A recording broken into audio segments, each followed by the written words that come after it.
Nakrekal municipality ప్రజలకు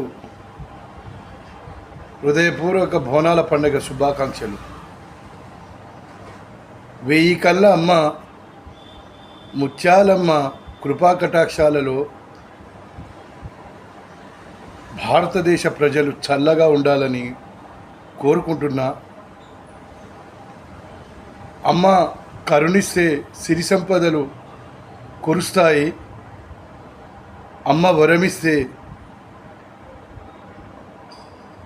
మరి ప్రపంచంలోనే అతిపెద్ద అద్భుతాలు జరుగుతాయి. అమ్మకు కోపం వస్తే ప్రపంచ వినాశనమే. ముగ్గురమ్మల మూలపుటమ్మ చాలా పెద్దమ్మ ముత్యాలమ్మకు బోనాల పండుగ శుభాకాంక్షలు తెలియజేసుకుంటూ మీ యాదగిరి రాజయోగి.